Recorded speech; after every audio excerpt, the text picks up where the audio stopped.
She retired shortly thereafter. Unfortunately, she too suffered a stroke and is now in full-time nursing care.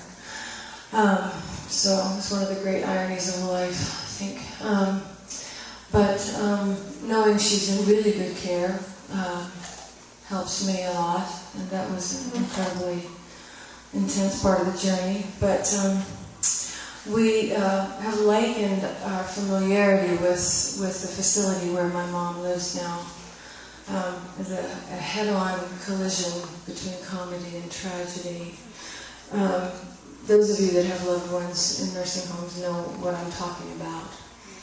Those of you that don't, the tragedy is obvious. It's always difficult to watch somebody slip from this life into the next, regardless of how they do it.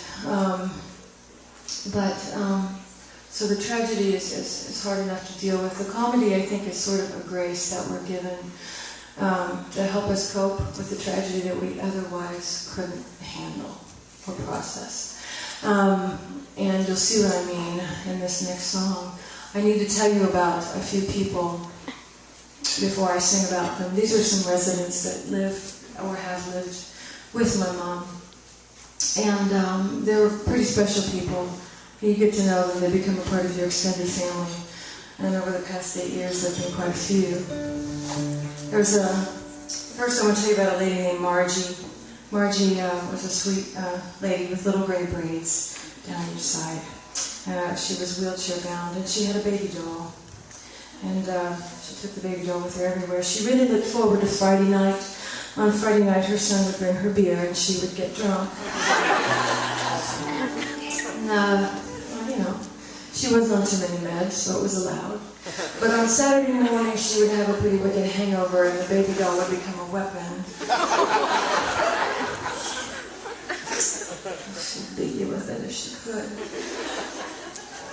There was also Bob. Bob was a tall, big man with a bellowing voice who had Alzheimer's and was confined to a wheelchair when I met him. And Bob had several mantras that he liked to recite. The first one I heard was, "How now, brown cow, how now, brown cow." He wouldn't stop. You couldn't stop him, so you had to join in. You could hear all the nurses and the aides and the residents if you walked onto the floor at any given time, singing with Bob, "How now, brown cow, how now, brown cow." Another one that he had that is my personal favorite is, "Where the hell am I supposed to go now?"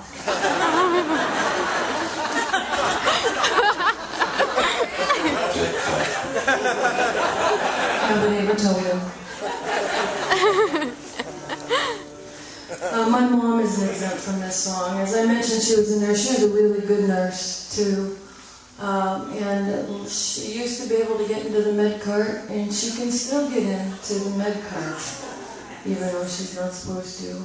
So they kind of call ahead to the other units if they don't see her. And she's on a run, knocking off the med carts and getting into narcotics stores.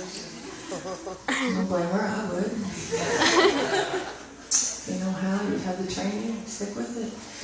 So, there was Raymond. Raymond's no longer with us. Raymond had Alzheimer's as well. He was an architect, and he liked to show Linford magazine ads that he thought he might have designed. He had nervous hands, though, and they weren't quite sure what to do with that, so they gave him this thing called a busy apron. You don't see him too often, really, but they thought maybe it would be useful for him, and it has ties and zippers, Velcro, buttons, things, and he had it figured out in about 5 minutes flat. But Raymond liked to wear it commando.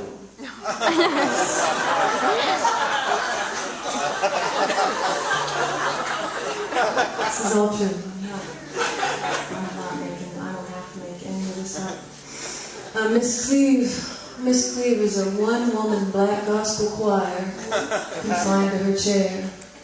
And she still is. And when she's not singing a hymn, she's singing, mm-hmm, mm-hmm.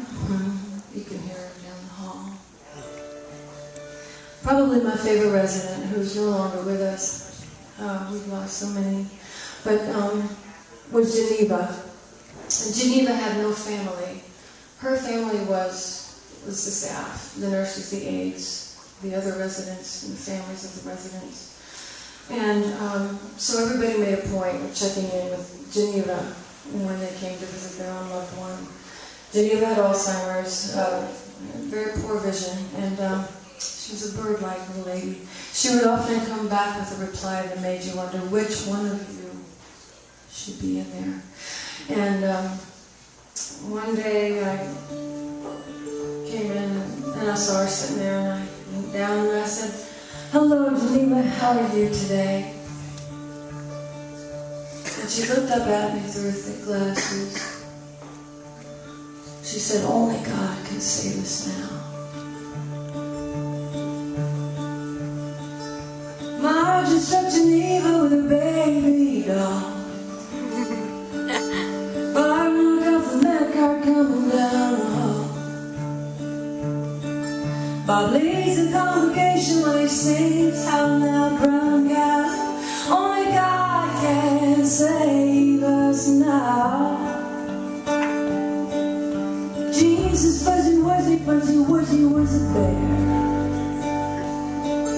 Steve sings hallelujah from the choir in her chair. Behind